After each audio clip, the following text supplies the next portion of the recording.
Hi guys, I'm out in the backyard now on this beautiful afternoon. What started as a dreary day in the sunroom has turned out to be an awesome, beautiful day. I hope you're outside this afternoon catching some sun and some vitamin D and just enjoying a little bit of the sunshine that we've got. We're going to go ahead and continue on in our story because of Mr. Terupt. So we're jumping in now. We're at chapter 19, I believe. And we're going to finish out the month of November together. So when we left off, they had just finished their very first experience in the collaborative classroom. So we're going to go ahead and look at the perspective of Jeffrey. Peter called them retards, and Lexi laughed. It was like funny or something. I should have just punched them then. It was a good thing they weren't in my group. I went downstairs with Jessica and Anna. They seemed a little scared, but I didn't say anything. We walked into Mrs. Kelsey's class and met the kids. They were great. Joey was full of love. All he wanted to do was play and hug me. He didn't get upset about anything, not even winning or losing when we played games. James was reading this big old book when we first walked in. I could tell he was real smart.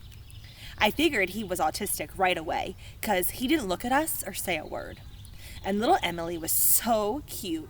She needs lots of help, but who wouldn't want to help her? They reminded me of Michael. Just like the collaborative kids, Michael had the power to make you feel really good whenever you were with him. Love poured from him. I've never told anyone about Michael, and I wasn't gonna, but Jessica knew something was up. She's pretty smart. She notices things. After we visited the collaborative classroom a few times, she came up to me at recess one day.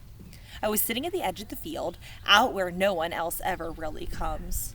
I was looking through my football cards, putting them in piles by position. "You've got a secret, don't you, Jeffrey?" she said to me as she sat down. "What are you talking about?" I said. "Who do you know with special needs?" I kept sorting my cards. I tried to just ignore her. I wasn't going to tell her anything. Then she scooted a little closer.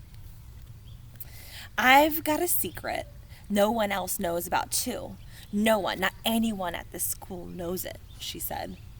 "So why would you tell me?" I asked, looking at her this time. I was reading this book, I to B, and in it the girl finally talks a little about her secret and it helps her out. "You're always reading," I said. "The characters help me understand and think about things," she says. "They help me know what to do." "QBs, where was that pile? Is that why you handled Lexi differently than the other girls?" I said. I guess so." "Well, you can tell me your secret. I'm listening." "Can I look at some of the cards while I talk?" She reached for my running back piles. "No!" I pushed her hand away. "Nobody ever touches my cards." She was quiet. I might have scared her a little. "Sorry," I said. "I'll just hold my book then." She was quiet for a minute. I waited, and she took a big breath. "My dad didn't come to Connecticut with us," she said. "He directs plays and found a girlfriend at his work, a beautiful actress from one of his productions. My mom decided we needed to get away from California and my father. So here we are." I kept sorting my cards, but I was listening, and Jessica knew I was. After a few seconds, she kept talking. She had more to get off her chest. "I didn't want to come, but my mom told me I had no choice. Boy, was I ever angry with her. Angry like I've never been before. I figured my dad was dumping her, not me, so why did I have to leave too? Silly, right? I could never live without my mom." I stayed busy with my cards because I didn't know what else to do. I didn't want to ruin it for Jessica. She had a lot to tell, so I just stayed quiet. What I didn't know at the time was that my dad wasn't only dumping my mom. He was dumping me too. The last time I talked to him was back at the beginning of the school year. He phoned to talk to me, but he hasn't called since. I knew what it was like to have parents that didn't talk to you. I had two, but I didn't know what to say, so I said nothing. Then, recess ended. Our next chapter, Anna. I was pretty scared when Mr. Terupt first told us about going to the collaborative classroom. I didn't know those kids, only that they were kind of gross and messy, but I didn't complain. I was happy when I found out that Jessica was in my group. She and I have been eating lunch together. She's always reading and she's smart, but she doesn't act like a know-it-all.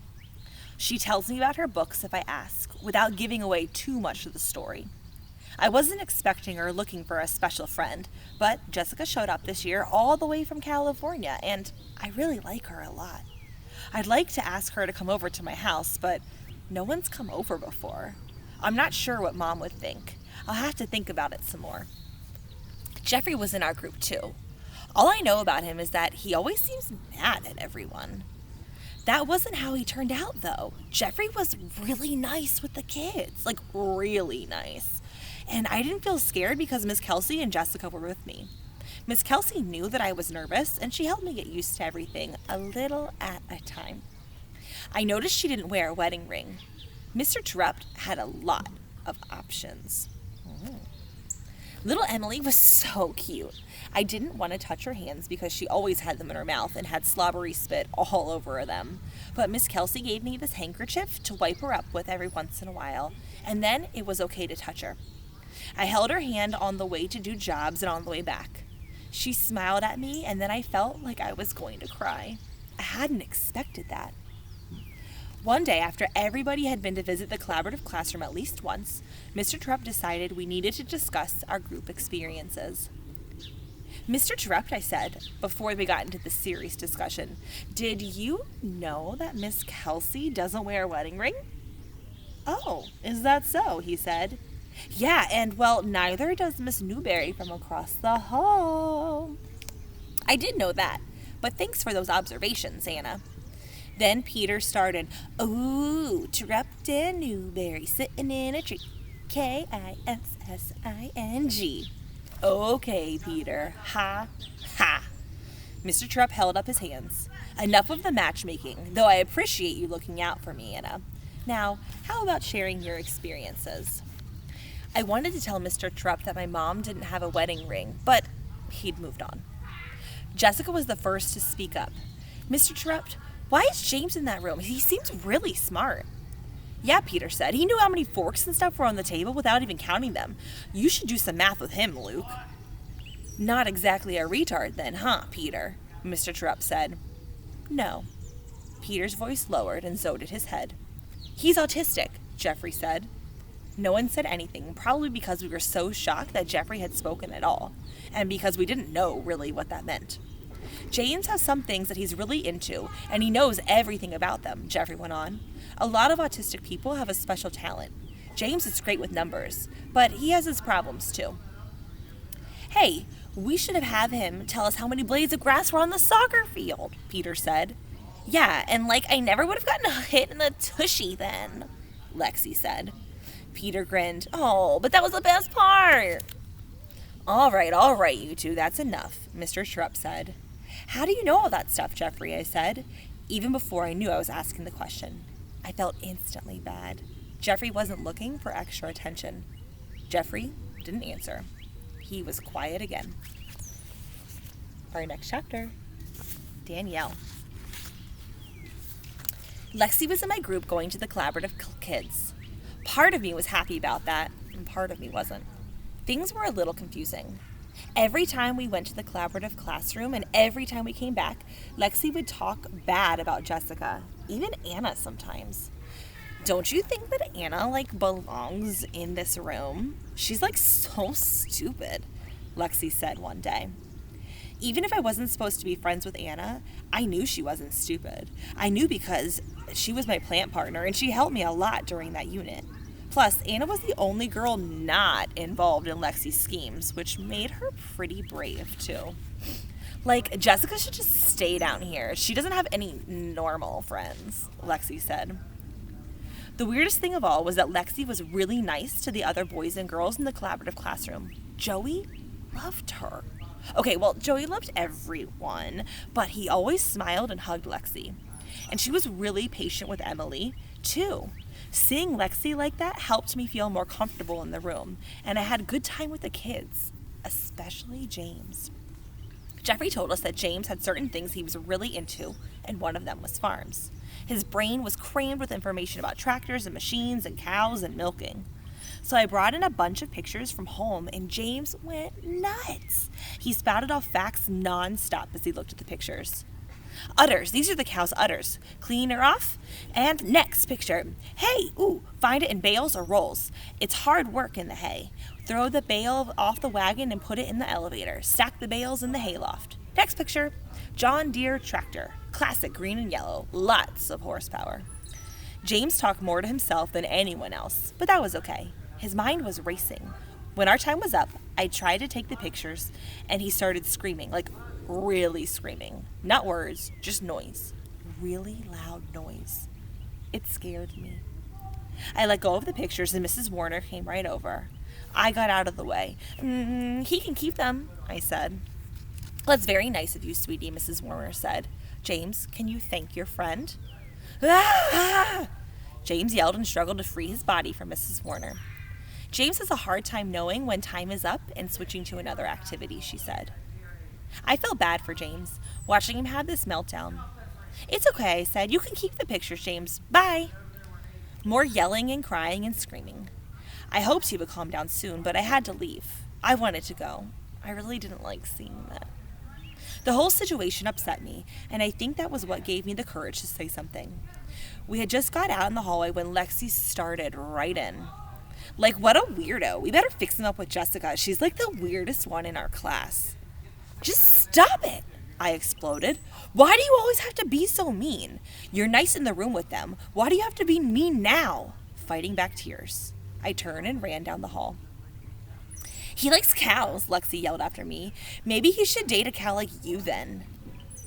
Hot tears streamed down my cheeks. I ran upstairs and into our bathroom. Jessica was there. Are you okay? She asked as I came through the door crying. Here was my true friend. I knew it now. I'm sorry I've been mean to you, Jessica. I won't do it again. She walked over to me and we hugged. I felt better. Dear God, it's Danielle. I know that Jessica is my real friend. I pray that you can help Alexa not be so mean. And I pray for James. He was awful upset today. Please help him feel better and learn to handle when time is up. Thanks. Amen. And our last chapter, friends, Alexa. Like, Peter knew what he was doing out there on that soccer field, hitting me with, like, that frisbee. So, I was constantly reminding him that he had killed our plant.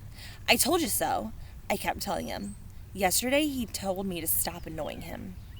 Peter's always picking on me. I bet it's because he likes me. Like, all the boys think, I'm really pretty.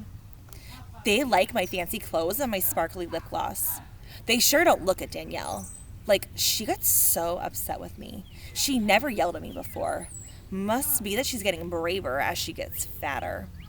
I have to fix things with her again. I do like going to the collaborative classroom, though. I don't have to worry about things down there. The kids in the room love you no matter what. It's nice. Teach had a good idea with that one. Joey liked my feather boas. I always wear them in class so he can see them. I think I'm going to ask if I can put some lip gloss on Emily. I think maybe she'll like it. Every girl should try some lip gloss. And that is the end of our month of November, my friends. Tomorrow we'll jump into December. I hope you have a lovely evening. I hope that you have a delicious dinner, you hang out with the family, and I'll check in with you guys later. See you then. Bye, friends.